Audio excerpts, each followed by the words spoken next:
কি বলছে এই সার্কিটের কারেন্ট কত। প্রথমে যেটা চেক করব যে সার্কিটে যতগুলা ডায়োড দেওয়া আছে তার মধ্যে ফরওয়ার্ড বায়াসিং এ কে কে আছে, রিভার্স বায়াসিং এ কে কে আছে, এটা সবার আগে চেক করতে হবে। তাহলে দেখো আমাদের সার্কিটে একটাই ডায়োড আছে, ডায়োডের পি হচ্ছে এখানে, এন হচ্ছে এখানে, ব্যাটারির প্লাস এই পাশে মাইনাস ওই পাশে। তাহলে পি এর সাথে কি আছে, হাই ভোল্টেজ, এন এর সাথে কি আছে, লো ভোল্টেজ। ডায়োড কিসে আছে, ফরওয়ার্ড বায়াসিং এ। কিসে, ফরওয়ার্ড বায়াসিং। তাহলে ডায়োড যদি ফরওয়ার্ড বায়াসিং এ থাকে অবশ্যই ওর মধ্যে দিয়ে কারেন্ট যাবে। কারেন্ট যাচ্ছে কার মধ্যে দিয়ে, সিলিকন ডায়োড। সিলিকন ডায়োডের মধ্যে দিয়ে কারেন্ট গেলে সেখানে কি ভোল্টেজ ড্রপ হয় নাকি হয় না, অবশ্যই হয়। কতখানি, 0.7 ভোল্টের। তাহলে আমরা সিলিকন ডায়োডকে কি দিয়ে রিপ্লেস করব, 0.7 ভোল্টের একটা ব্যাটারি দিয়ে। চলেন ছবি আঁকো, দেখো কিভাবে রিপ্লেস করবা।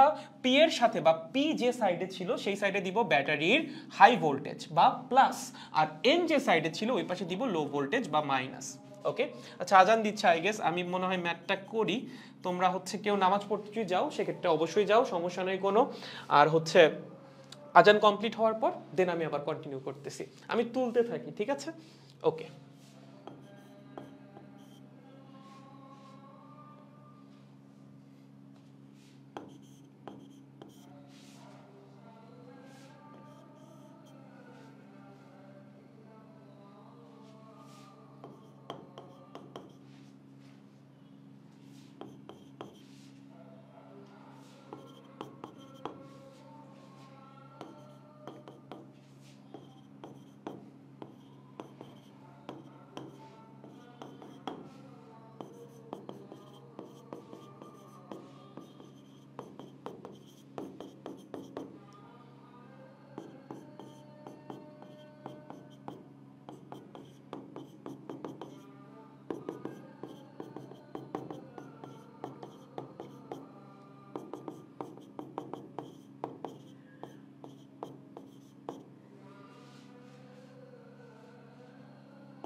ওকে, তাহলে আমরা শুরু করতেছি। দেখেন এই ম্যাথটা তো যে একটু আগে দেখাইলাম ওইটার মতোই, কাজ খুব সহজ।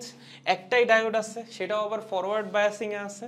তাহলে আমরা ওকে কি দিয়ে রিপ্লেস করব, যেহেতু সিলিকন ডায়োড তার জন্য 0.7 ভোল্টের একটা ব্যাটারি দিয়ে। ব্যাটারি প্লাস থাকবে ডায়োডের পি এর সাইডে, আর মাইনাস থাকবে হচ্ছে ডায়োডের এন এর সাইডে। দেন তোমার কাজ হচ্ছে জাস্ট কেভিএল অ্যাপ্লাই করা। একটাই লুপ আছে, সেই লুপে কেভিএল অ্যাপ্লাই করে দাও, A B C D A লুপটাই, ঠিক আছে? আমরা কোন দিকে যাচ্ছি, দেখো ক্লকওয়াইজ যাচ্ছি। ওকে, তাহলে ক্লকওয়াইজ যদি যাই তাহলে প্রথমেই পড়তেছে ব্যাটারির -10, তার জন্য লিখছি। আর দেখো আমরা যেদিকে যাচ্ছি কারেন্টও সেদিকে যাচ্ছে, সেক্ষেত্রে রোধের মধ্যে ভোল্টেজ ড্রপ কি হবে, পজিটিভ হবে। ভোল্টেজ ড্রপের মান হচ্ছে রোধের মান মাল্টিপ্লাইড বাই রোধের মধ্যে দিয়ে কতখানি কারেন্ট গেছে। এখানে পুরো আই অ্যামাউন্টের কারেন্টটাই রোধের মধ্যে দিয়ে গেছে, এজন্য হচ্ছে 5i। আর যাওয়ার সময় সেকেন্ড যে ব্যাটারিটা তার কি পড়তেছে, প্লাস, এর জন্য +0.7, এবং লুপ কমপ্লিট হয়ে গেলে is equals to 0। I guess KVL তোমাদের মনে আছে, এটা আর কি বুঝাবো, কেভিএল অ্যাপ্লাই করলে আসলে কারেন্টের মানটা বের হয়ে যাবে, ঠিক আছে?